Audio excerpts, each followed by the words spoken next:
the one I told you about our trip to Tennessee. There was only one downside, and here's another thing. I reacted to it. Biggie's There's no ordinary trip to Tennessee, by the way. No. Because you've done that once before on vacation. Oh, Dollywood, yeah. This time it was as an over there and back in one day to tour the campus of the University of Tennessee. Now, I've never been a fan, full disclosure. Of the Athletica programs? Correct. Yeah. I've always cheered for Georgia or Alabama or who. I mean, I'm not really interested in any SEC teams, but when they play, I generally cheer against Tennessee. Well, now I'm 100% involved. I'm all in. As soon as I walked onto that campus, I was like, oh, yeah. And by the way, you hear this on the campus. You do? Yeah. Why? Oh, yeah. Groups of students just burst out into song? They do. And like everybody you pass. Every ringtone? At least 50% of them were wearing a Vols shirt. And you saw the students walking everywhere, of course. And they just, as we passed, they'd go Vols, go Vols. I mean, just constantly. Knowing you were a tour group? I guess so, yeah. Walking right down Phil Fulmer Avenue or cutting over to Peyton Manning Way. Really? Oh, yeah. Was there a time at any point during the experience on campus that you and your son had a private man-to-man baddie high five? Of course, yes. And the high baddie count? God, the baddie count was unbelievable. And I told him, when we started, there's probably, I'd say 15 students in our group, plus parents. So you've got, 35 people in a big pack walking. That many people? Yeah, I'd say 12 to 15 students, and everybody had at least one parent with them. Wow. So we're walking around, and when we started... So where's your hotel? We're not getting one. I woke up the family at 4 a.m. I did. To drive around the broken interstate. I did. We'll be driving... Where are you going to stay tonight? We're not. Home. That's right. None of you actually drove here thinking you're going back tonight, did you? We did. Are you applying for the hardship? Yes. You live in your van? Yeah. Yes. What's the best answer to get my boy here? I do want hardship money, and I do want him as a student here, yes. Listen, I thought of you, Chris Kelly, which I'm sure you all covered this horrible story of the woman who went around the signs on I-40 and went down into... Oh, yeah. The abyss. Oh, terrible. Covered that in a Demm report. Absolutely. Terrible. As soon as I saw that story, I thought to myself, Chris Kelly... I would do that. You would. You know how You've driven around signs that say road closed. You're right. And you always Police think you know... roadblock. You're right. And you always think you know better. That's right. That's right. You always think you know better than the 18 signs that say, don't do this, around the barriers. I mean, to get where she got to... It was true. ...is unbelievable. And then she dove like... 100 feet down? 75 feet? I can't remember. And of course, my question when Chris didn't finish the story, is she okay? No, she is not okay. But I mean, to get where she got to. I know. And apparently, by the way, a trucker tried this too. Really? Yes, that there was a truck they had to help back down the highway because he had tried to, once again. Yeah. I know what I'm doing. Yeah. I got one side open, I'm sure. That was my thing. I know what I'm doing. My two favorite stories that you missed last week. One, both in Demm reports. That one, although poor woman lost her life terribly.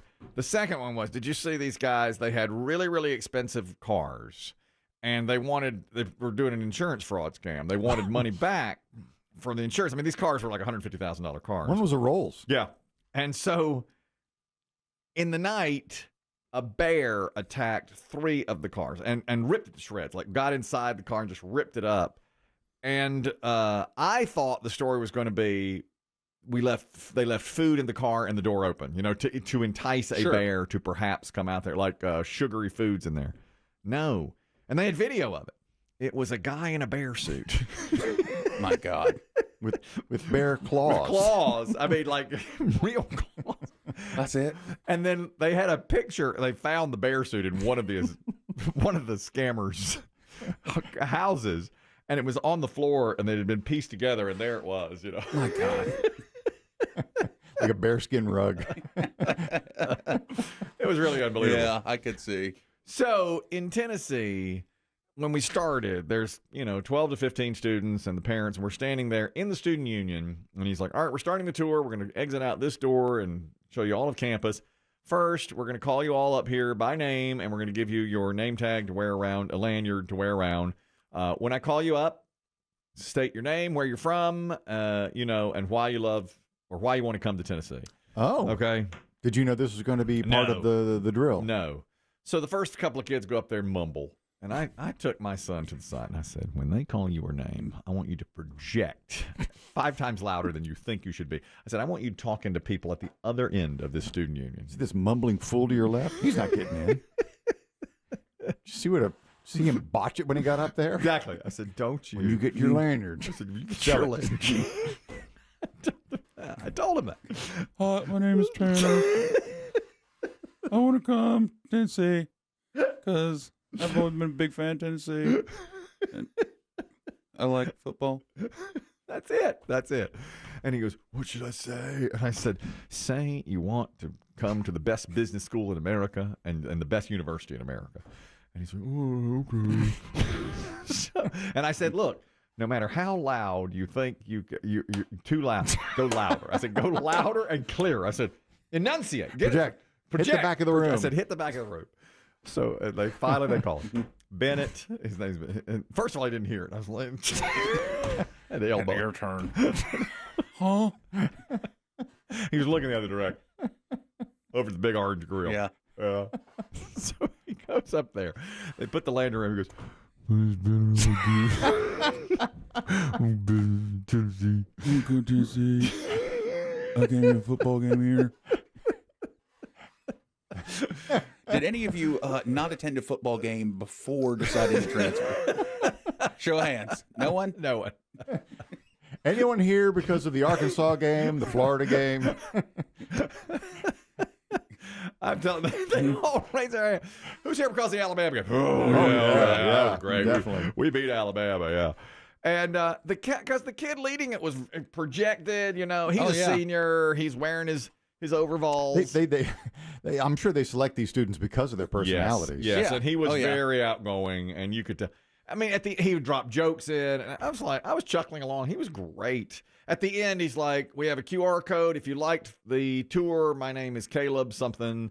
If you don't like the tour, my name is Nick Saban. I'm from Tuscaloosa. And everybody, Great line. I was laughing. All these kids.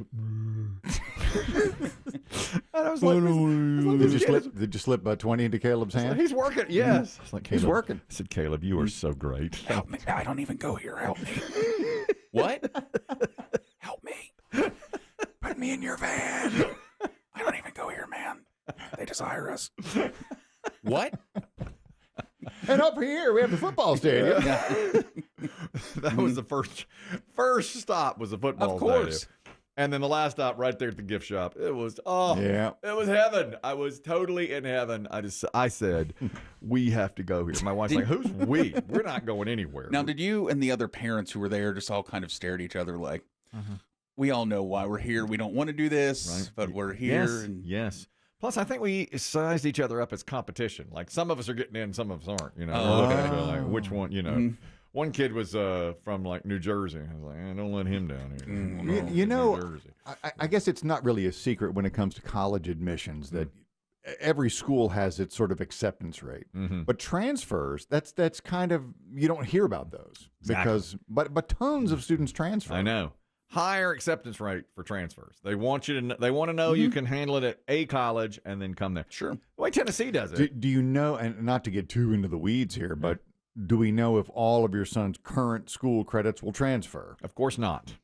I mean, man, that's frustrating. Of course, that's frustrating because they. That means an extra semester or two. Yeah. Unless and I told him, I was like, you get in here, you work I said, you're going to have to take 21 credit hours per semester. You got to catch up, all that stuff. Summer school. Yeah, all that. We spent the weekend working on what will transfer, what won't, all that kind of stuff, but he's ready to go. Okay. And then they said they were talking about the way Tennessee does it. It's like he's applying to the School of Business, and it's somewhat competitive.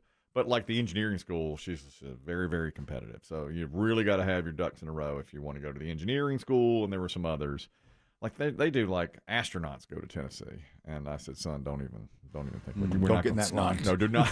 Do not We're not in gonna that be line. doing that. Exactly. There's an assault on How's the fast food distribution on campus? Is it like all the other campuses now? Yes. They had Fast food restaurants everywhere. Everywhere. In the student union, they had the Big Orange Grill, which is burgers and fries and stuff like locally sourced from Tennessee. And then they had a place that's kind of like, Bowls. That was, I had not heard of that place before. And then they have Chick-fil-A and all the others, Raising Cane's and McDonald's, all of it, right there on the campus, in different parts of the campus. And he was telling, I like the guide because we walked by their version of Starbucks, and he said, the bagels aren't that great, the coffee's very good. He was saying, here's what you need to know. This is really good. I mentioned a moment ago an assault on the penis. We should have saved this for Flaccid Friday. We have 2 special days here. We have Titillation Tuesday, and then thanks to our P1 Myrtle Beach Doug, we have something called Flaccid Friday. Which he proudly owns. He really does. It was, we were doing Titillation Tuesday, and Myrtle Beach Doug sent us an email about all of his sexual exploits, and Chris Demm said, we're saving this for Flaccid Friday. It was just, as you read it, it's like, oh my God, please. Well, a doctor has warned, and this is his name is Dr. Donald Grant. He's from London, and he's a big deal there. He comments often on British television, and he says winter penis is a real thing. I've heard this term once before. He goes, don't think this is not real. This is a real thing. The temperature dropping means that the male genitalia will reduce into the body to maintain body heat, resulting in restricted blood flow. And your penis could shrink in size of up to 50% during winter months. 50%. But it's all temporary, right? It is. It will come back out in the spring. It will reemerge. Like the daffodils? That's right. Like a hibernating bear. Sure. It will reemerge in the spring. But Dr. Donald Grant says, especially for people with erectile dysfunction, it can be way more difficult to manage. Again, if you're struggling with that, you're going to get it worse in the winter because of restricted blood flow. I heard that term for the first time last year, winter penis, and dismissed it as, come on. You never heard of it. Says it's real. He says it's real.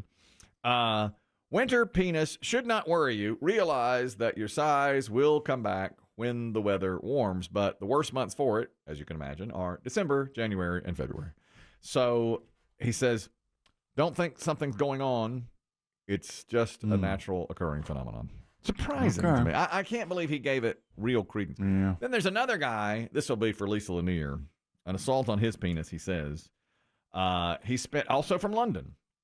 Now, this guy, his name is Arthur Urso, and he has 70% of his body covered with tattoos. He is an influencer. He lives a polyamorous lifestyle.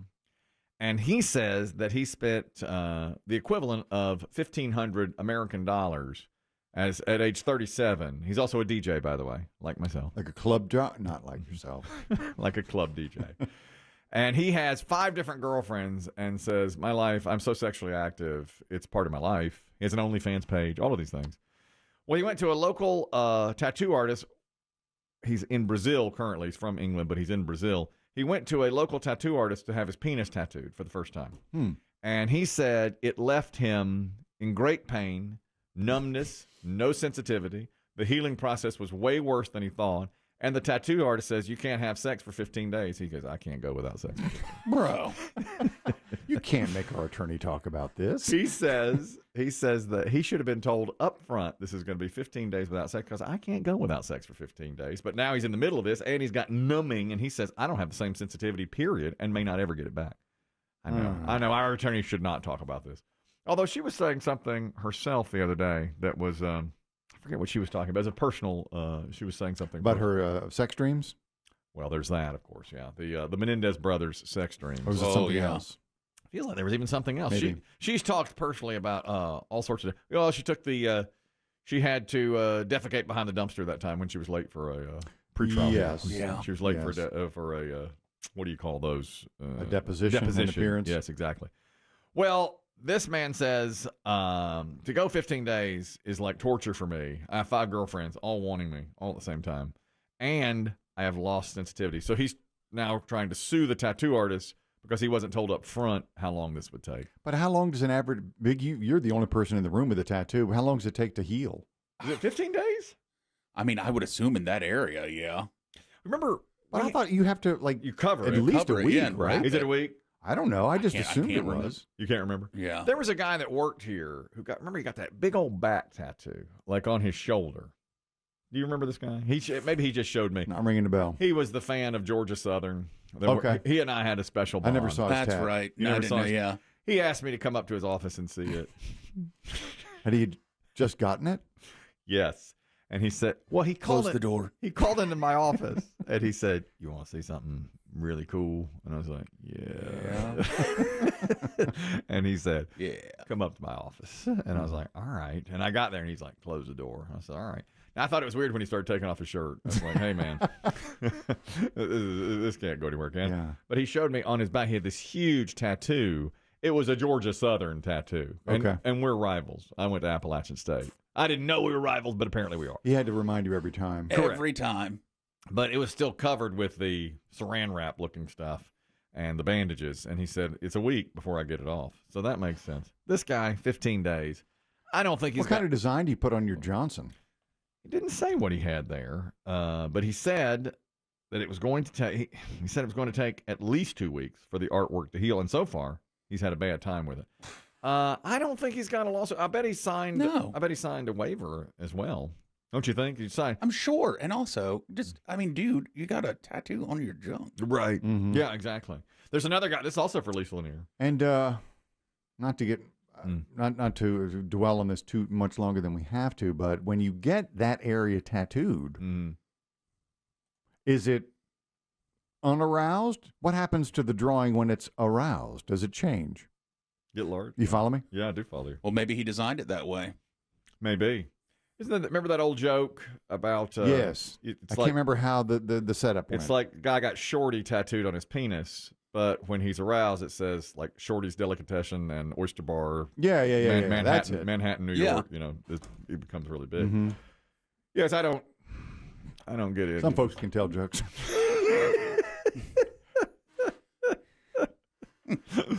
I don't do jokes. That was what? I don't do. Shorty's Manhattan. Project in the back of the room, son. It's called Shorty. This is Shorty's. This is Shorty's Manhattan. His penis was tattooed. It's supposed to be a joke. The punchline is it gets a lot longer when he's aroused. It says Well, Shorty's. you've triggered the tour group. Yep. Congratulations. Exactly.